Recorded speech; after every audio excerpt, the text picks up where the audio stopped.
Hello, everyone. Welcome back. Today, we're going to be talking about the dot product of algebraic vectors.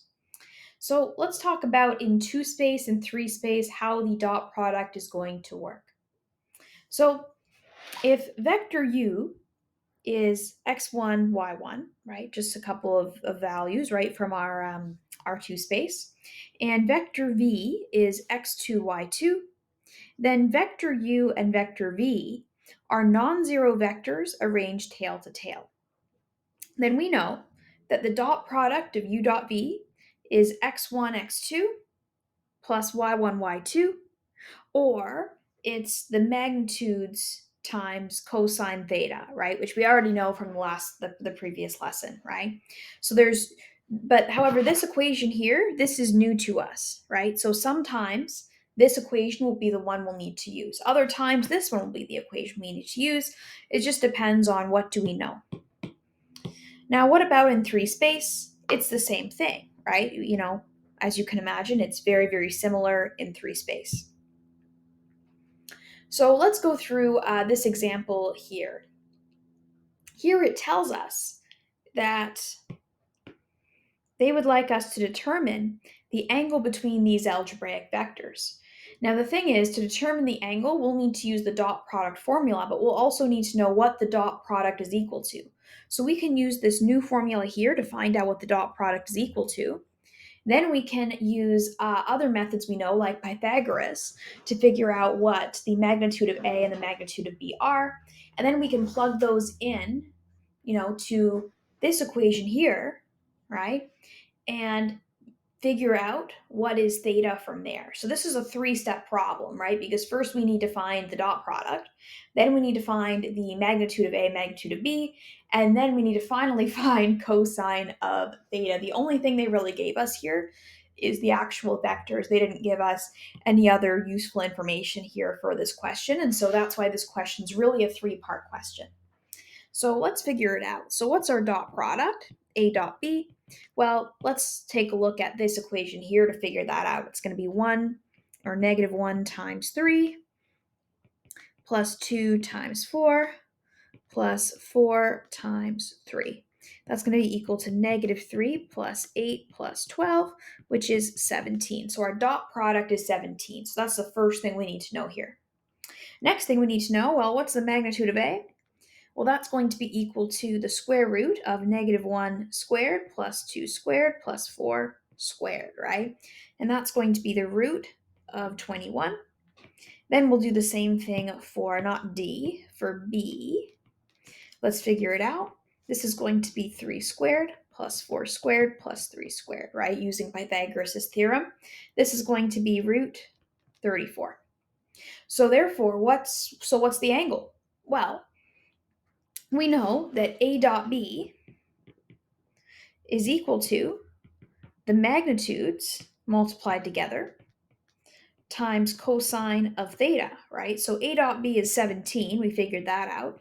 We figured out that the magnitude of A was root 21 and the magnitude of B was 34. And all we need to do is figure out theta. So therefore, cosine of theta is equal to 17 over root 21 root 34, which means if we punch that in our calculator, one sec here, we should get 50.45 degrees, which I'm actually just going to round to 50 degrees. And so therefore the angle that we're looking for in the end is 50 degrees. Actually, let's make this a little bit of a nicer 7. There we go. Okay. All right. This next question asks, for what values of k are the following vectors perpendicular? Well, let's think about it. What makes vectors perpendicular? Well, if their dot product is 0, then the vectors are perpendicular, right? So we need to set A dot B equal to 0 to find the perpendicular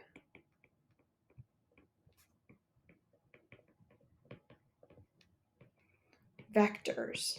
right? We need to find out what k is in order to find the perpendicular vectors. So let's do that. Let's say that, we know a dot b is equal to k times k plus negative 3 times k plus negative 3 times 6, right? That is equal to k squared minus 3k minus 18, and this is a quadratic. Remember, we're setting this to 0, so I should be writing 0 after this instead of a dot b. So if we factor this, we'll get k minus 6, k plus 3. And if you're unfamiliar with how to factor quadratics, I do have a lesson on that as well. I'm not going to get into it here, though, just because it is material back from grade 10 and 11. So it's a little bit far back. And so our answers are k equals 6 and k equals to negative 3. And that was our question, right? Our question was, what are the values of k where they're perpendicular? And we know that if k is 6 or k is negative 3, then the vectors a and b are perpendicular because in both those cases, our dot product was 0. And so this formula came in handy once again, right? It came in very handy because we were able to just quickly plug in some numbers, solve a quadratic equation, and get right to the answer, which is very good. Awesome. All right, let's do one more example. This one is probably the hardest one.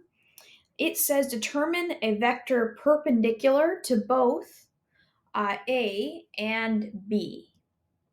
So let's let the vector we're looking for, let's let vector C be equal to 3 unknowns, because the only thing we really know about this vector is that C dot A must be 0 and C dot B must be 0, right? Because before we already established that for a vector to be perpendicular, then it must have a dot product of 0 for it to be perpendicular to the other vector.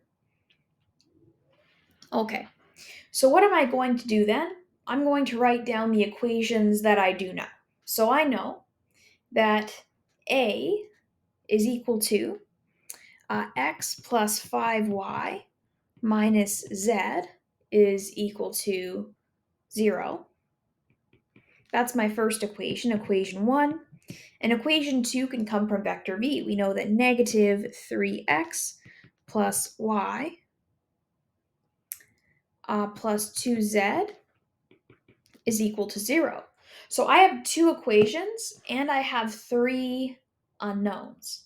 Okay? So what that means is that there's not just going to be one set solution of x is this, y is this, z is this, right? Because we have 2 equations, we have 3 unknowns. So we're going to have to solve it as best we can, but there could be multiple answers, right? It's going to be ambiguous here. We're going to have a free variable, so to speak. Okay, so for this one, what I'm going to do is I'm going to first use elimination to get rid of one of these variables. Now, to do that, I first need to recognize that I don't have any variables that line up, so I might need to change my equation. I'm going to multiply this equation by 3 so that I get 3x plus 15y minus 3z is equal to 0. And this one I'm just going to leave as, the same as before. And we're going to add them up. So we're going to get negative z over here plus 16y and then just 0x. So just nothing for x, so we eliminated it. Okay, so what did we learn here? We learned that z is equal to 16y, right? So that's very useful information. Okay, so there we have it. We have that z is equal to 16y is what we found out. So let's say, let's let let's let y equal to t, right? T is going to represent our free variable. That means that z would be equal to 16t, right? Now, what about y? What about x? What would x equal to? Well, if we have x plus 5y minus z is equal to 0, and we plug in these values, we can say x plus 5t minus 16t is equal to 0, which means x minus 11t is equal to 0, which means x is equal to 11t. So x is equal to 11t. So therefore, a perpendicular vector would be any vector that matches this, what we figured out, right? So did it say to determine, just to determine one perpendicular vector? Okay, so actually we could just say, well, therefore a perpendicular vector, or I'll say a possible C, is equal to 11, 1, 16, right? That's a possible answer, right? Because if I plug in t as 1, then that's what we get. However, I want to also say that I'm wording this a possible C is this because C is not just one thing, right? C could be a whole bunch of different things, right? What if we set t equal to 2? Then this would be 22 to 32. What if we set it to -5? It would have different answers. So basically anything with that follows this pattern of y being some number, x being 11 times that number, and z being 16 times that number. Anything that follows that pattern is going to be perpendicular, right? And so this is just one possible answer, but any answer that follows this pattern is also a correct answer. A question might not also, the other thing is, a question might not just ask you, well, what's one possible answer? It might ask you, what's the general rule for finding